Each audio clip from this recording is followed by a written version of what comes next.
My phone rang at 6 in the morning. It was a message from Lucy, my daughter. "Thanks for the money, Mom. Now Richard and I can live the life of our dreams. Don't look for us." My heart stopped for a second. Then it started beating so hard I thought it would burst out of my chest. I ran to the guest room where I had left the black bag with $15 million. The chest was open, empty. Lucy and Richard had disappeared in the early morning, taking what they thought was my entire fortune. I sat on the edge of the bed holding the phone with trembling hands. I read the message again, 1, 2, 3 times. The words stabbed into my soul like sharp daggers. Don't look for us. As if I were a stranger. As if I weren't the woman who had raised her alone for 22 years after her father abandoned us. As if I wasn't the one who had worked double shifts at the hospital to pay for the private college she wanted so badly. The room was spinning around me. The smell of the lavender air freshener Lucy had put out the night before. Now it made me sick. Everything was exactly the same. The pale pink bedspread I had bought for when she visited, the lace curtains I had sewn myself thinking of her comfort, the family photos on the nightstand, showing us together at her graduations, her birthdays, our trips. I picked up one of those photographs. It was from her wedding day 3 years ago. I was standing next to her, radiant in my gold dress, holding her hand, while Richard looked at her with those eyes that I now know were filled with ambition, not love. I had spent my savings on that wedding, $30,000, so she could have the perfect day she had always dreamed of. The church filled with white flowers, the wedding dress imported from Paris, the reception at the most elegant hotel in the city. "Mom, you're the best in the world," she had whispered in my ear that day. "I don't know what Richard and I would do without you." Her words sounded so sincere, so full of genuine gratitude. Now I understood. Even then, they were already planning how to get everything they could from me. Every hug, every "I love you, Mom," every Sunday visit had been calculated, measured, designed to keep me giving and giving until I was empty. My fingers traced the glass of the photograph, stopping on my own smile. 68 years of life, 45 of them dedicated completely to Lucy. I had given up opportunities for love, for travel, for personal pleasures, all to make sure she had the best. When Richard appeared in her life 5 years ago, I welcomed him with open arms. A successful engineer, he said. A man who would make her happy, I thought. The first alarm bell should have been when they started asking me for loans. Small at first. $1,000 to fix Richard's car, $3,000 for the deposit on their new apartment, $5,000 for this business they were going to start together, always with promises of repayment that never came, always with explanations that sounded reasonable at the time, but now in hindsight were clearly elaborate lies. The phone vibrated again. Another message from Lucy. "I know you're angry, but someday you'll understand. We deserved this chance. We've been struggling for a long time." Struggling. The word burned inside me. She didn't know what real struggle was. She didn't know what it was to work 16 hours a day as a nurse, to come home with swollen feet and hands cracked from disinfectants, only to find her college tuition bills waiting in the mailbox. I got up and walked to the window. The sun was beginning to rise, painting the sky in shades of orange and pink. It was a beautiful dawn, but I could only see betrayal reflected in every ray of light. My neighbors were starting their morning routines. Mr. Johnson watering his garden, Mrs. Davis going out to get the newspaper, the kids across the street waiting for the school bus. Normal life, normal routine, while my world was quietly crumbling behind these walls. I went back to the guest room and sat on the floor next to the empty chest. The hinges still held the metallic smell of the money I had put there the night before. Money I had withdrawn from the bank so carefully, explaining to the manager that I needed to make a large purchase in cash. My dream house, I had told him, my golden retirement after decades of hard work. But now there was no house. There was no golden retirement. There was only an empty bag and the echo of my daughter's words ringing in my head like an emotional death sentence. I closed my eyes and let the memories flood over me like an unstoppable avalanche. Lucy was 5 years old when she promised me that one day she would buy me a big house so we could be happy together. We were sitting in the small 2-bedroom apartment where we lived after the divorce, eating instant soup because it was all we could afford that week. Her chubby little hands held the spoon awkwardly as she told me in that sweet little voice, "Mommy, when I grow up, I'm going to work a lot and give you everything you deserve." What a cruel irony of fate. Now she had everything I had given her, and I was left with empty hands and a shattered heart. I got up from the floor and walked to my room where I kept a shoebox full of memories. I took it out of the closet carefully, as if it were a sacred treasure, and opened it on the bed. There they were, all the letters Lucy had written to me when she was in college. "Dear Mommy," one of them read, "Thank you for sacrificing so much for me. I know you work extra weekends to pay for my books and my dorm. I promise that when I graduate, all of this will be worth it. Someday, I will pay you back every cent with interest. But most of all, I will give you all the love and gratitude you deserve. You are my hero." My tears fell on the ink, staining the words that had once filled me with hope and pride. I picked up another letter, this one from her senior year. "Mommy, I'm graduating soon. I've been thinking about everything you've done for me. You never took a vacation because you preferred to save for my studies. You never bought new clothes because my education was your priority. When I get my first job as a lawyer, the first thing I'll do is take you to Europe just like you always dreamed." Europe. That promise echoed in my mind like a cruel joke. Instead of taking me to Europe, she had stolen the possibility of any trip, of any dream, of any peaceful future. I kept reading letters, each one more painful than the last. Promises of eternal love, of infinite gratitude, of taking care of me in my old age, just as I had taken care of her in her childhood. I went to the photo album I kept in the living room. Every page was a testament to my unconditional devotion.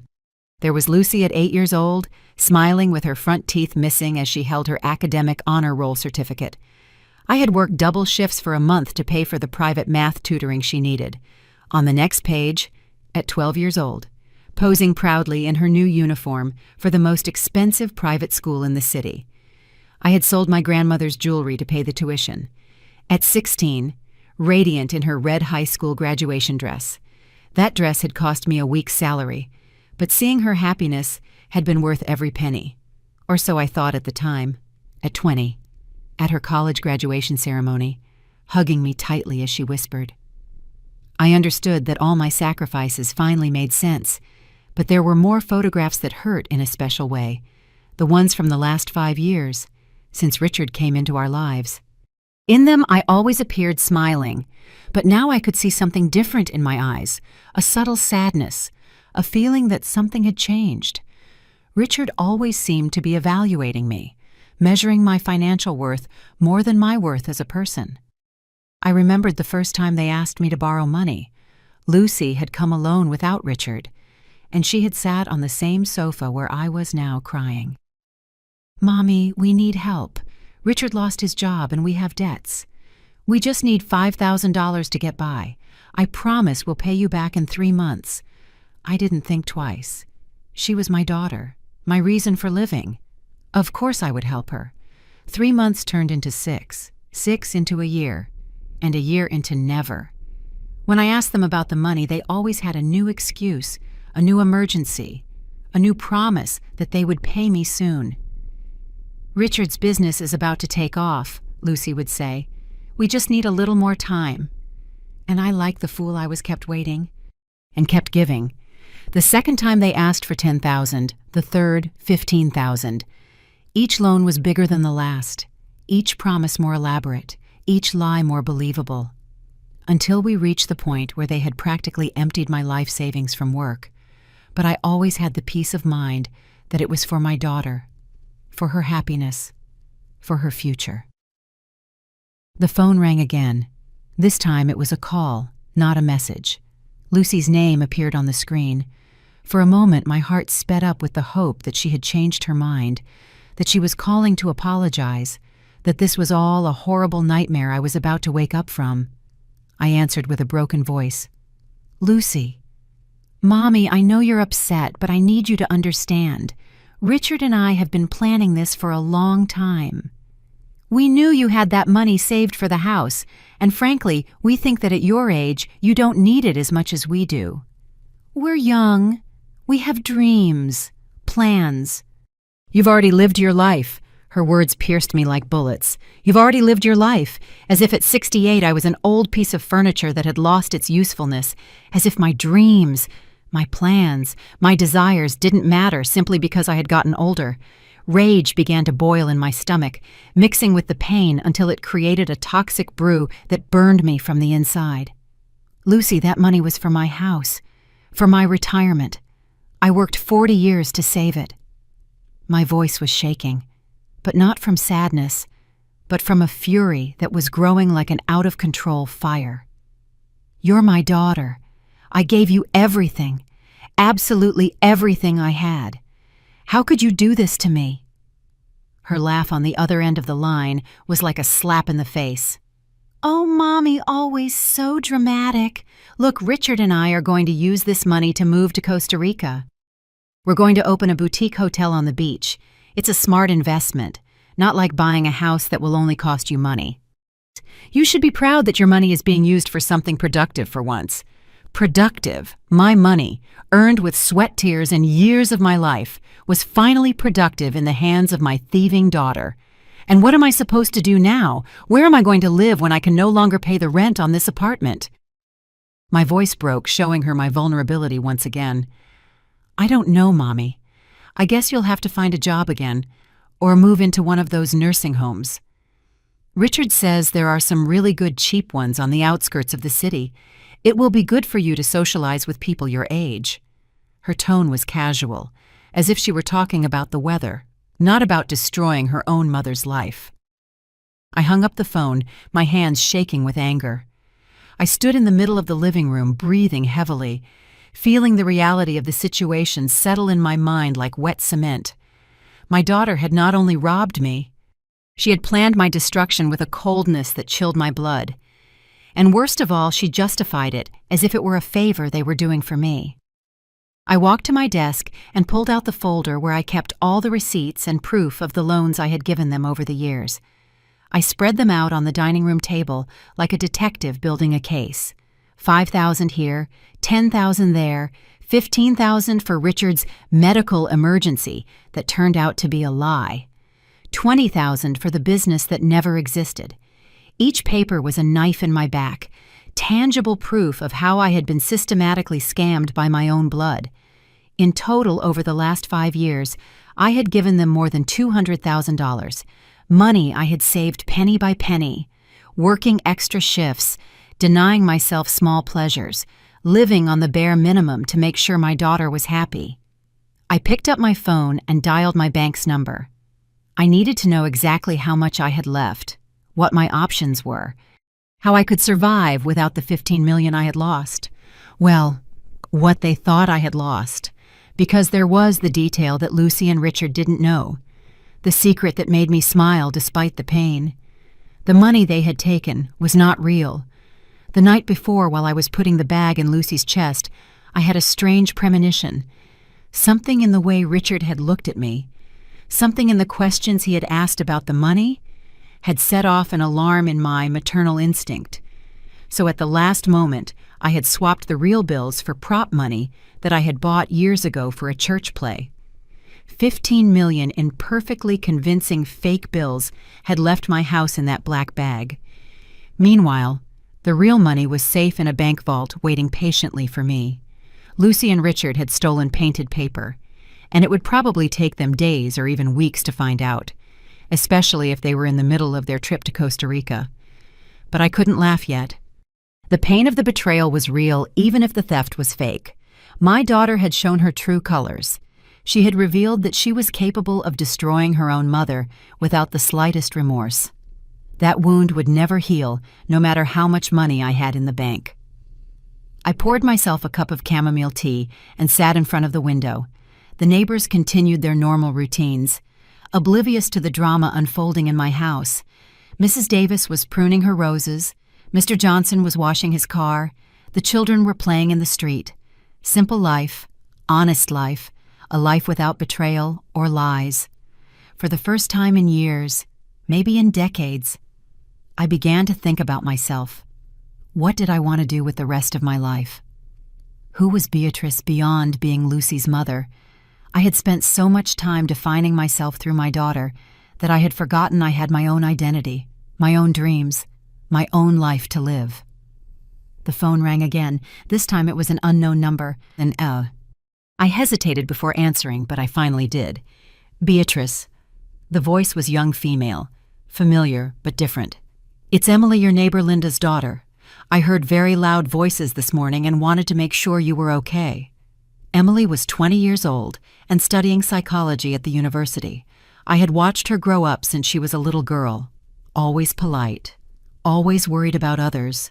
Her mother Linda and I had been neighbors for 15 years, and Emily had been like a second granddaughter to me, especially after Lucy got married and the visits became less frequent and more self-serving. I'm fine, Emily. Thank you for asking. I tried to make my voice sound normal, but the tears were still fresh on my cheeks.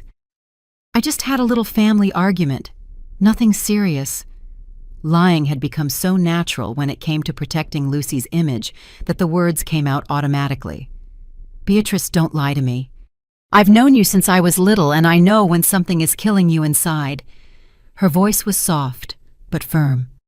I saw Lucy and Richard leave very early with suitcases and a large bag. Afterwards, I heard screaming and crying coming from your house. What really happened? The genuine concern in her voice broke me. It had been so long since someone cared about me without wanting something in return that I started to cry again. Emily, I think I need to talk to someone. Could you come over? Is your mom home? Mom went shopping, but I'm here. I'll be right over in 5 minutes.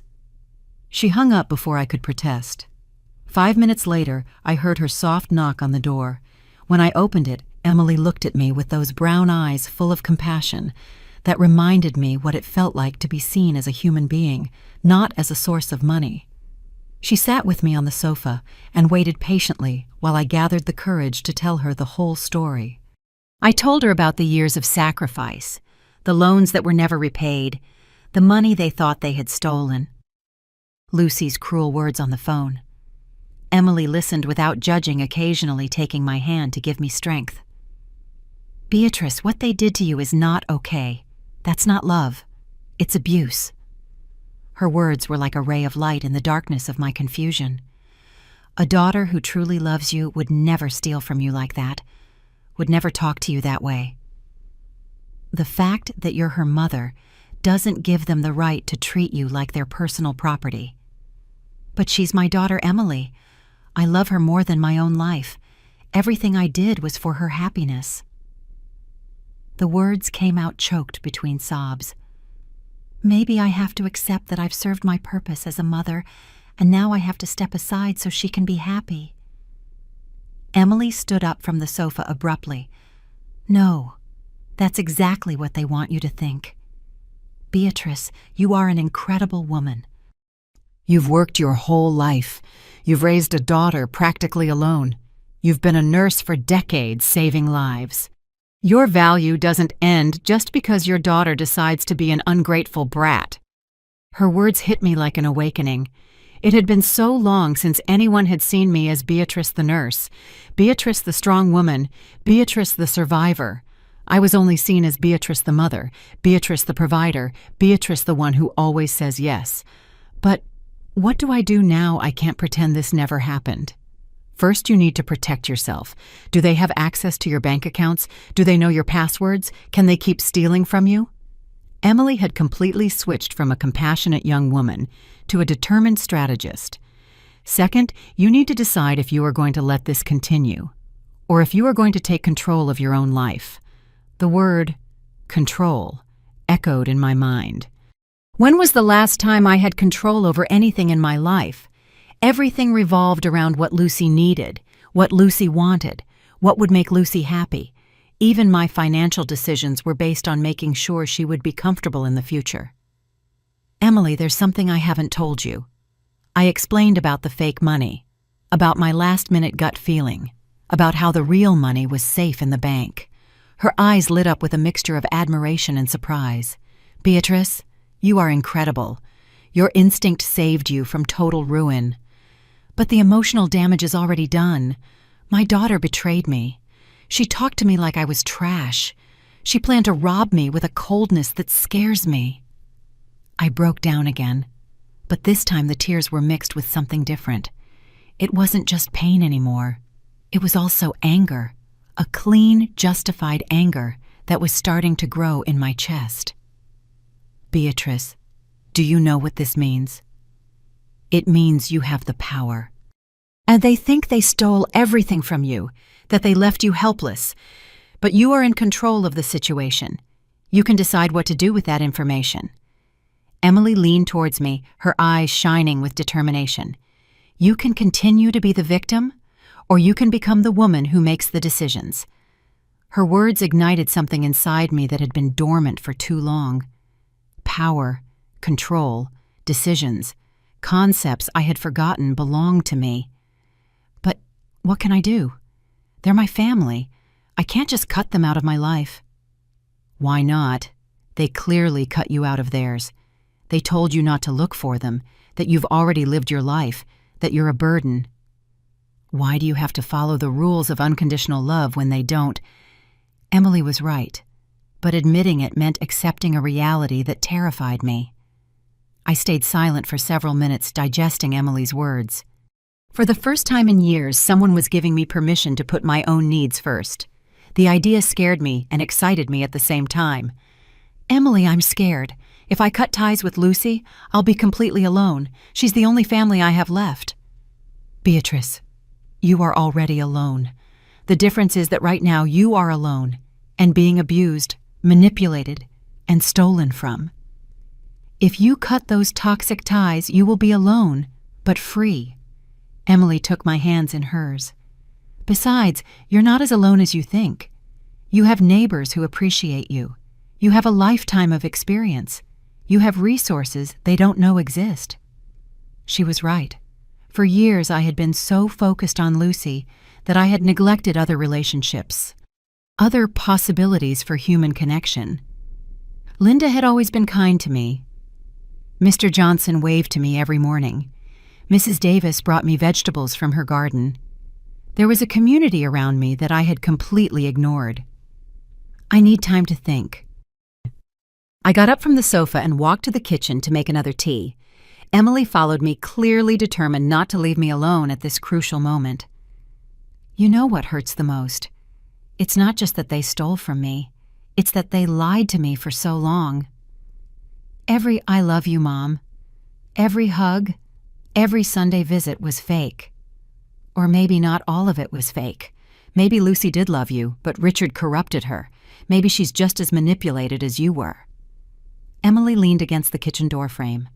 "But that doesn't change the fact that she hurt you deeply and that you need to protect yourself." The kettle whistled, and I poured the hot water over the tea bag. The familiar aroma calmed me a little. "Emily, if you were me, what would you do?" It was a dangerous question, because I knew her answer could change the course of my life forever. "If I were you, I would take control of the situation. I would let them find out for themselves that the money is fake. I would let them get to Costa Rica, make their plans, maybe even spend real money on the trip, only to discover that it was all an illusion." Her eyes sparkled with a poetic justice that I found strangely appealing. "That would be cruel," I protested weakly, but a part of me was already savoring the idea. They're far from home, in a foreign country. If they find out the money is fake, they'll be stranded. "Beatrice, they were cruel to you first. They robbed you, humiliated you, told you your life isn't worth anything anymore. Why do you have to be the only one acting with compassion in this situation?" Emily had a valid point that I couldn't argue with. My phone rang again. This time it was Richard. I hesitated before answering, but Emily motioned for me to pick it up. "Hello, Richard." My voice sounded colder than I had intended. "Beatrice, I know you're probably upset, but I wanted to explain why we did what we did. Are you going to explain why you stole my life savings? The sarcasm in my voice surprised even me. Emily smiled and gave me an approving nod. Look, don't see it as theft. See it as an investment in your family's future. Lucy and I are going to do something big with this money. My family, Richard, you just robbed me and kicked me out of my own family. What future are you talking about? My words were firmer now, fueled by the outrage that Emily had helped awaken in me. Besides, I'm curious. Have you already verified that all the money is in order? There was a long pause on the other end of the line. What do you mean by that? His voice had lost its arrogant confidence. Oh, nothing important. I was just wondering if you'd had time to count it all, to verify that the bills are in good condition. Beatrice, don't play games with me. Is there something we need to know about that money? Now he sounded worried, almost paranoid. The seed of doubt had been planted. Richard, son, you were the one who decided to steal the money without asking me. Now you have to live with the consequences of your decisions.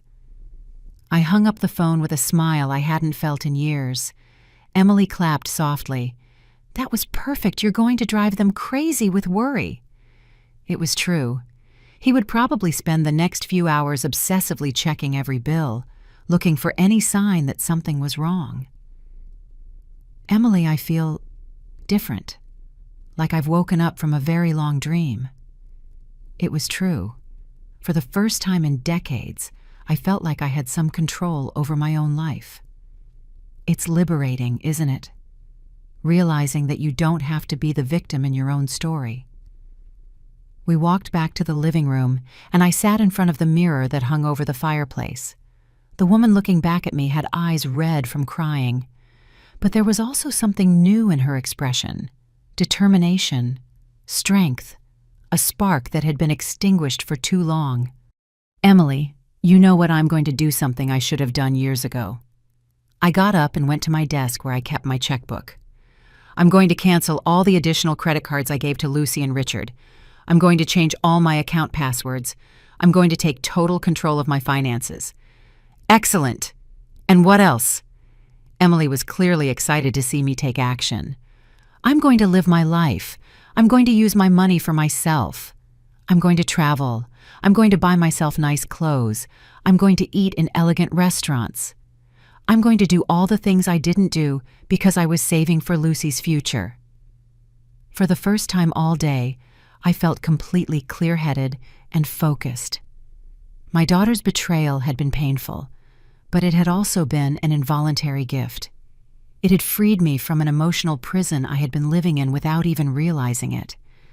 I spent the rest of the morning making phone calls I should have made years ago. First, I called the bank and canceled all the additional cards Lucy and Richard had. The representative asked me if I had been a victim of fraud, and for the first time in my life, I answered with complete honesty. Yes, I was scammed by my own family. Then I changed all my online account passwords. From the bank to the social media I rarely used. Each new password was like closing a door I had left open for too long. Emily stayed with me through the whole process, making lunch and making sure I didn't lose the momentum of self-protection I had found. Beatrice, are you hungry? I made some sandwiches. Emily appeared in the doorway of my makeshift office with a plate in her hands. I haven't eaten anything since yesterday. I realized it was true. Between the anxiety of guarding the money and the shock of the betrayal, I had completely forgotten to feed myself. We sat down to eat at the dining room table, where all the receipts for the unpaid loans were still spread out. Emily looked at them closely. Beatrice, this is evidence of a pattern of financial abuse. If you wanted to, you could press legal charges against them. The idea was both terrifying and tempting. I don't know if I could do that. She's still my daughter. The words came out automatically, the conditioned reflex of years of protecting Lucy from the consequences of her actions. Emily looked at me with an expression that mixed understanding and frustration. Beatrice, she didn't protect you. Why are you still protecting her? It was a valid question that had no easy answer. My phone vibrated with a text message. It was from Lucy. "Mommy, Richard is paranoid about something you told him. What did you tell him about the money? We're at the airport waiting for our flight, and he won't stop checking the bag." I smiled as I showed the message to Emily. "They're going crazy." Emily laughed. "Perfect. Let them suffer a little. They deserve it after everything they put you through." I didn't reply to the message. For the first time in my life, I let Lucy wait. Let her worry. Let her feel the anxiety of uncertainty. An hour later, another message arrived.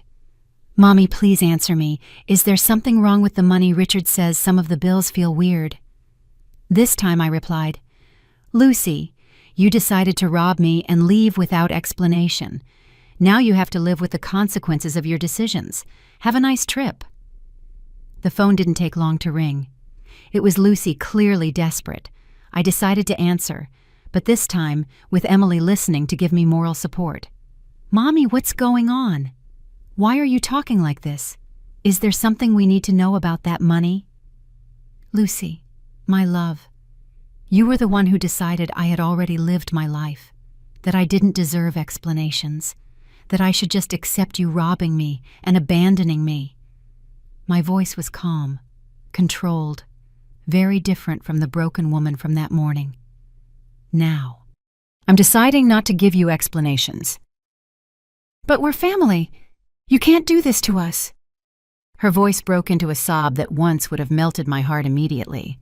But now, with the clarity that comes from hitting rock bottom, I could hear the manipulation behind the tears. "Lucy, this morning you told me you deserved the money more than I did because you're young. Now use it and be happy. Mommy, please, tell me what's wrong with the money." Her desperation was palpable through the phone. Part of me wanted to give in, to explain everything, to protect her like I always had. But Emily squeezed my hand and reminded me with her eyes of everything I had suffered that morning. "Lucy, when you decided to rob me, you lost the right for me to protect you from the consequences." I hung up the phone with steady hands. Emily hugged me. "Beatrice, I'm so proud of you. You are finding your inner strength." The rest of the afternoon passed in a strange peace. For the first time in years, I wasn't worried about what Lucy needed, what Lucy was thinking, what would make Lucy happy. I was focused on myself, on my own feelings, on my own needs. It was such a strange sensation, it almost made me dizzy. Emily left at 5 in the afternoon, but not before making me promise to call her if I felt weak or tempted to rescue Lucy from the consequences of her actions. "Remember, Beatrice, you are not responsible for fixing problems that other people create for themselves." That night I poured myself a glass of red wine that I had been saving for a special occasion and sat on my balcony to watch the sunset. The sky turned violet and orange as I reflected on the strangest day of my life. I had lost my daughter, but I had found something I didn't know I had lost: my own dignity. My phone kept ringing all night, calls from Lucy, messages from Richard, even a voice message from Lucy, crying and begging me to tell her what was going on. Each notification was easier to ignore than the last. With every missed call, I felt like I was reclaiming a piece of myself that I had voluntarily given away years ago. At 10 at night, I received a message that made me smile genuinely. "Beatrice, the money is fake. It's all fake. How could you do this to us? We're stranded in Costa Rica with no real money. This is pure cruelty." It was from Richard, and his desperation was as delicious as the wine I was drinking. For the first time in decades, I went to sleep feeling completely in control of my own life. I woke up the next morning with a feeling I hadn't experienced in years. Peace. There was no anxiety about pleasing someone else, no worry about whether Lucy needed something. There wasn't that constant pressure in my chest that I had carried for so long I considered it normal. I stretched in bed, enjoying the absolute silence of a house that finally belonged only to me. The phone had been ringing all through the early morning, but I had put it on silent. When I finally checked it, I had 37 missed calls and 23 text messages, all from Lucy and Richard, each one more desperate than the last. I read them while I had my morning coffee, as if it were the daily newspaper. Mommy, please, we need help. We're in a cheap hotel in San Jose, and we don't have money to come back.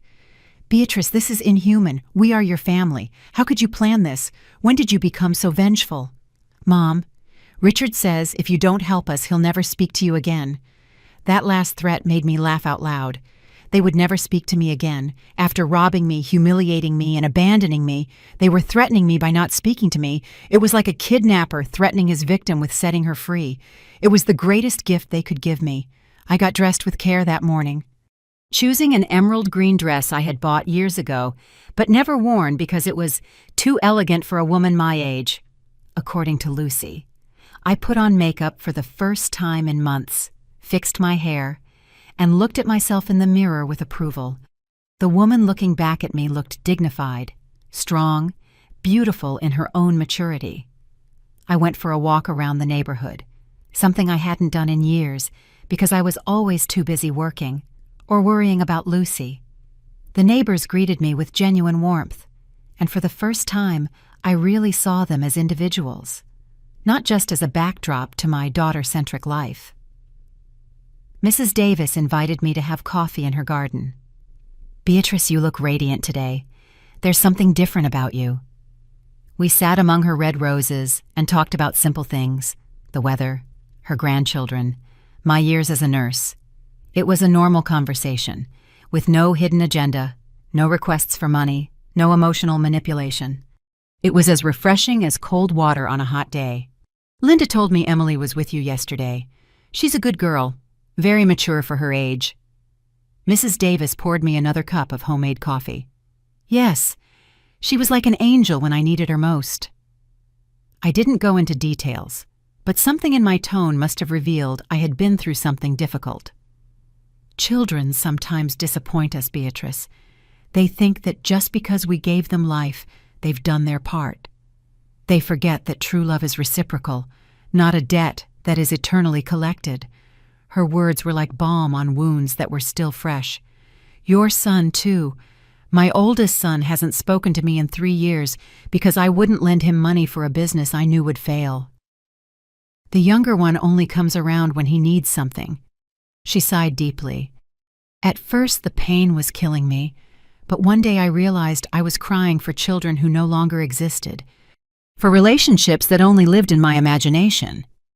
Her words hit me like a revelation.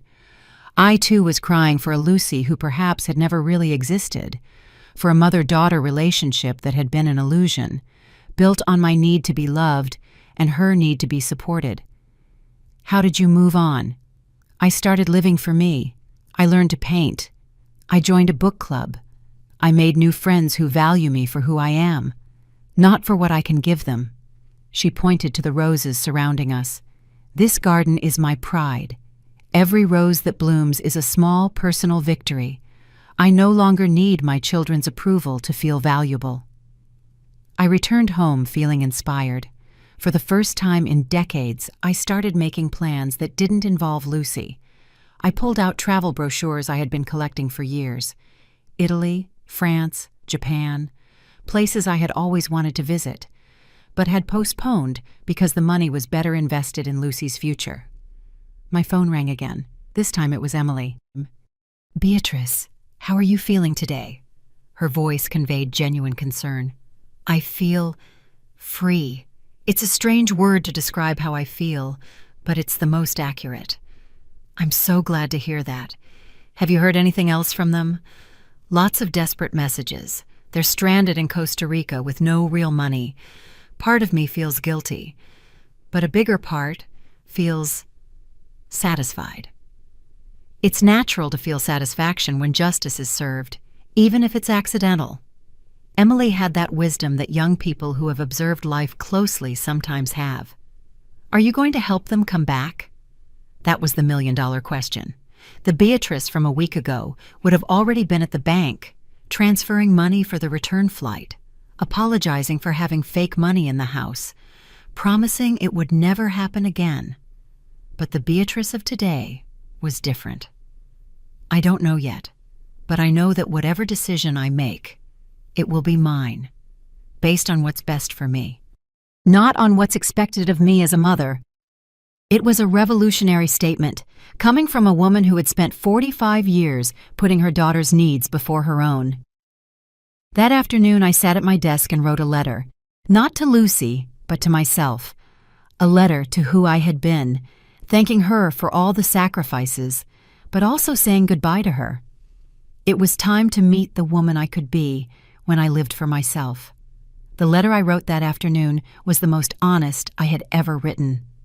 Dear Beatrice of the past, it began. I want to thank you for everything you did, believing it was the right thing. You worked tirelessly. You sacrificed without limits. You loved without conditions. But I also want to tell you that it's time to rest. It's time for another Beatrice to take control. One who knows that loving doesn't mean destroying yourself. As I wrote, tears fell on the paper, but they weren't tears of sadness. They were tears of liberation, of saying goodbye to a version of myself that had carried too heavy a burden for too long. Every word I wrote was like releasing a stone I had been carrying on my shoulders. The phone rang again. This time I decided to answer, not out of weakness or guilt, but because I wanted to hear what they had to say from my new perspective. It was Lucy, and her voice sounded completely different. She was no longer the arrogant woman who had spoken to me the day before. Now she sounded like a distressed, scared child. Mommy, please, we need help. We don't have money for food, for the hotel, for anything. Richard is furious with me. He says this is my fault for trusting you. Her voice broke at the end, and for a moment, my maternal instinct threatened to resurface, but Emily had planted seeds of wisdom that were now blooming in my mind. Lucy, 2 days ago, you told me that I had already lived my life and that you deserved my money more than I did. What changed? My voice was calm, with no trace of the desperate woman who had answered the phone the morning before. Mommy, I didn't mean that. I was nervous. Richard pressured me to talk like that. Ah, so it wasn't really your opinion. You were just acting under pressure. I paused deliberately. Tell me, Lucy, how many of the things you've said to me in the last 5 years were really your opinions, and how many were pressure from Richard? The silence on the other end of the line gave me the answer I needed. My daughter had been living a lie for so long that she probably didn't even know how to distinguish between her true feelings and those Richard had implanted. But that didn't change the fact that she had chosen to hurt me. Mommy, I know we messed up, but we're family. Family forgives each other, right? It was the classic argument, the emotional manipulation that had worked hundreds of times before, but this time my ears were trained to recognize it. Lucy, family also respects each other, takes care of each other, protects each other. When you decided to steal my life savings, when you told me I no longer had the right to dream of my own house, when you abandoned me like I was trash, where was that family love? But you set a trap for us. You gave us fake money on purpose. Her voice now had a tinge of indignation that I found almost comical. Lucy, I kept money in a chest at your house because I trusted you. The fact that you chose to steal it was not my fault. And the fact that the money turned out to be fake, let's just say it was divine justice. Divine justice. We're your family. You're supposed to love us unconditionally. The desperation in her voice was palpable. And I did love you unconditionally for 45 years, but it turns out that unconditional love from me didn't generate unconditional love from you. It generated abuse, lies, and theft. I hung up the phone feeling a deep calm. For the first time in my adult life, I had set clear boundaries and defended them without apologizing. It was an intoxicating feeling, like discovering I had muscles I never knew existed. That night, I called the travel agency and booked a tour of Italy for the following month.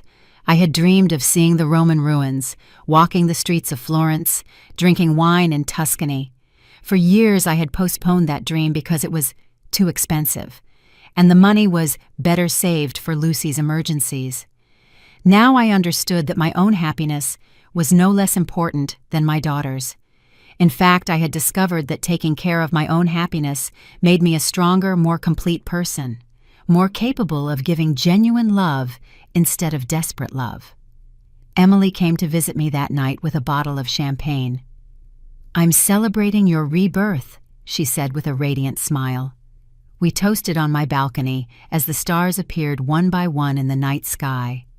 "Beatrice, there's something I want to tell you. Yesterday, when I saw you take control of your life, you inspired me. I've been in a toxic relationship with a guy from college, and your example gave me the courage to end it." Her words filled me with a different kind of pride than what I had felt for Lucy's achievements. This was a pride based on being a positive example, on helping someone else find their own strength through my own, not my weakness. Emily, that makes me so happy. Sometimes the most valuable lessons come from the most painful moments. Do you think Lucy will learn anything from this? It was a question I had been asking myself too. I don't know, and I've decided it's not my responsibility. My responsibility is to myself now. If she learns, it will be because she chose to, not because I forced her to. That night, for the first time in years, I didn't check my phone before going to sleep. I didn't worry about whether Lucy was okay, if she needed anything, if she was angry with me. I focused on my own plans, on my own dreams, on the woman I was discovering I could be when I lived for myself. 3 months later, I was sitting on a terrace overlooking the Mediterranean, on the coast of Cinque Terre, Italy, sipping a perfect espresso as the afternoon sun painted the sea gold and pink.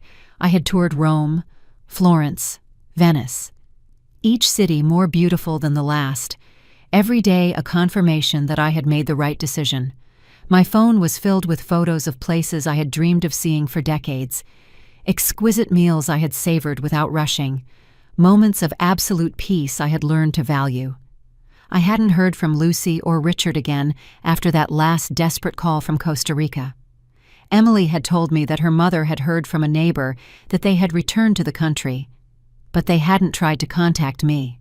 It was as if they had finally accepted that the well had run dry, that the woman who for years had been their inexhaustible source of resources no longer existed. At first, the first few days of silence had been difficult.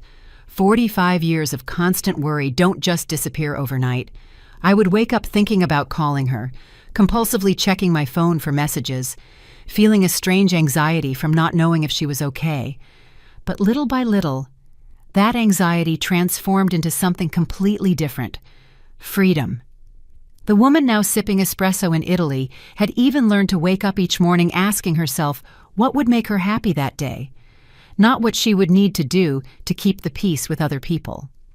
I had discovered that I had my own opinions about art, about food, about politics, opinions I had kept silent for years because I didn't want to create conflict with Lucy and Richard. At the Uffizi Museum in Florence, I had stood for a full hour contemplating Botticelli's The Birth of Venus, feeling a deep connection with that goddess emerging from the sea, reborn, complete, and beautiful. For the first time, I understood that I was also being reborn, emerging from the murky waters of a toxic relationship to discover my own inner beauty. The tour had ended the week before, but I had decided to extend my stay, not because I didn't want to go home, but because for the first time in my life, I could make decisions based solely on my own desires. I had the money, I had the health, I had the freedom. Why not enjoy it? My phone vibrated with a message from Emily. "Beatrice, how is your Italian adventure? We miss you around here, but I'm so happy to know you're living your best life." I had been sending her photos and updates throughout the trip. She had become something I never thought I'd have, a genuine friendship based on mutual affection, not family obligation. I replied with a photo of the sunset I was watching. "Emily dear, every day here teaches me something new about myself. Today I learned that I like red wine more than white, that I can walk 5 kilometers without getting tired, and that I'm braver than I thought. I'll be back next week, but I'm already planning the next trip." It was true. I had brochures for Japan waiting for me at the hotel, plans for a cruise through the Norwegian fjords, a list of destinations I had been writing during quiet nights in foreign cities. For the first time in my life, the future excited me instead of scaring me. The waiter approached to ask if I wanted anything else. In my basic Italian, which I had been practicing during the trip, I asked for the check. I had learned a few essential phrases, and every time I managed to communicate in another language, I felt a small personal victory. Beatrice the nurse was becoming Beatrice the traveler, Beatrice the adventurer, Beatrice the woman who lived for herself. As I walked back to my hotel through the cobblestone streets, I thought about the letter I had written months ago to my past self. It was time to write another letter, this time to my future self. Dear Beatrice of tomorrow, I began mentally drafting. I hope you always remember that you deserve love, respect, and happiness. I hope you never again confuse being needed with being loved. I hope you continue to choose your own peace over the guilt that others try to impose on you. Arriving at the hotel, I stopped in front of the lobby mirror. The woman looking back at me had her hair slightly tousled by the sea breeze, her cheeks rosy from the Italian sun, and something in her eyes I hadn't seen in years. Genuine self-satisfaction. It wasn't the satisfaction of having pleased someone else, but the deep satisfaction of having chosen her own happiness. I went up to my room and sat on the balcony overlooking the sea. Tomorrow, I would take the train back to Rome, then the flight home, and begin the next chapter of my life. But I was no longer afraid of the future. I had learned that when you live for yourself, when you make decisions from a place of self-love instead of fear of abandonment, the future becomes an exciting adventure instead of a heavy burden. I picked up my phone and wrote one last message to Emily. Today, I don't need anyone's permission to be happy. See you soon. It was more than an update on my trip.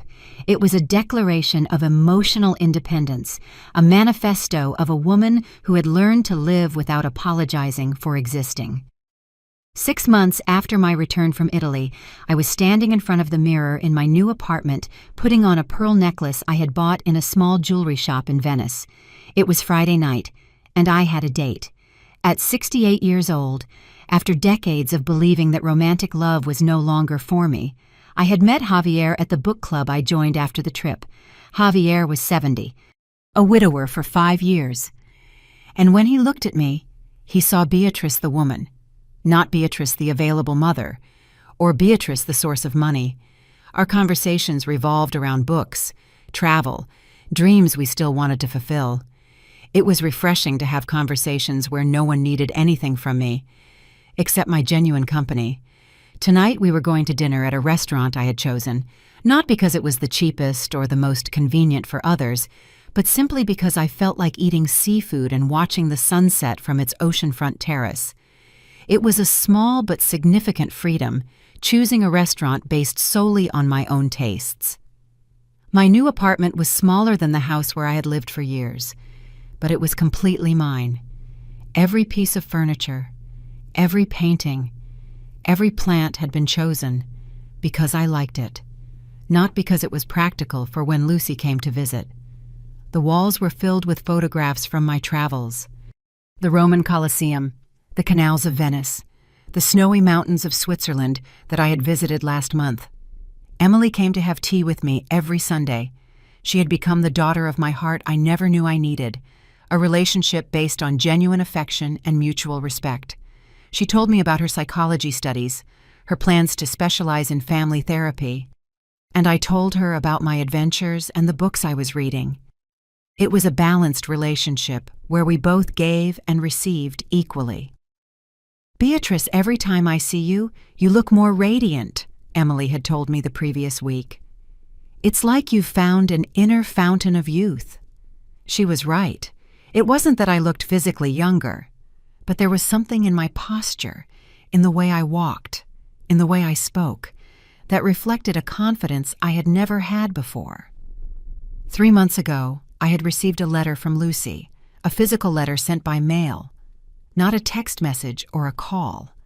In it, she apologized for everything that had happened, explained that she had ended her relationship with Richard after realizing how he had manipulated her, and asked for a chance to rebuild our relationship. The letter sounded sincere, vulnerable, very different from the arrogant woman who had robbed and abandoned me, but this new Beatrice had learned to distinguish between genuine remorse and sophisticated emotional manipulation. I didn't answer the letter immediately. Instead, I showed it to Emily and my therapist. Yes, I had started therapy to process 40 years of codependency, and they both helped me analyze not only the words, but the intentions behind them. After much reflection, I had replied with a short but clear letter. Lucy, I appreciate your apology, and I am glad to know you have left a toxic relationship. However, I need more time to heal before considering rebuilding our relationship. If your repentance is genuine, you will understand that forgiveness is a process that cannot be rushed. I wish you the best in your new life. I hadn't heard from her since then, and that gave me peace. If she had really changed, she would respect my boundaries and my need for time. If she hadn't changed, she would eventually pressure me again, and that would give me the confirmation I needed about her true intentions. The doorbell rang, and I felt a genuine excitement, not the anxiety that used to accompany visits in my previous life. It was Javier, punctual as always, with a smile that reminded me why I had decided to give love a chance at this stage of my life. Not because I needed a man to feel complete, but because I had learned that when you love from a place of personal wholeness, love is a gift, not a desperate need. Beatrice, you look beautiful, he said, offering me his arm. He was wearing a white shirt that highlighted his golf tan and those gray eyes that always looked at me with a mixture of admiration and genuine tenderness. Thank you, Javier. You look very handsome, too. As we walked to his car, I thought about how different these butterflies in my stomach were, compared to the constant anxiety I had felt for years. These butterflies were from excitement, from anticipation for a pleasant evening with someone who valued my company. They weren't butterflies of fear of being abandoned or rejected. At the restaurant, as we shared a bottle of white wine and talked about the book we had both finished that week, I realized that this was the life I had always deserved. A life where my opinions mattered, where my tastes were respected, where I didn't have to walk on eggshells to keep the peace. Beatrice, there's something I've wanted to tell you, Javier said, as the sun set in front of us, painting the sky in colors that reminded me of my sunsets in Italy. These months with you have been the happiest I've had in years. Not because you complete me. We are both complete on our own, but because we choose to share our complete lives. His words went straight to my heart. It was exactly what I needed to hear, that I was loved for who I was, not for what I could give. Javier, I feel the same way. With you, I've learned that true love doesn't hurt. It doesn't demand. It doesn't exhaust. It nourishes. It respects. It celebrates.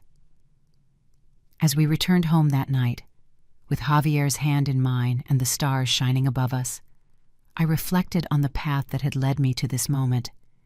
Lucy's betrayal had been the most painful and most valuable gift of my life. It had forced me to wake up from a nightmare of codependency that I had mistaken for love for decades. Now, at 68 years old, I had finally learned the most important lesson of all. You don't need anyone's permission to live your own life.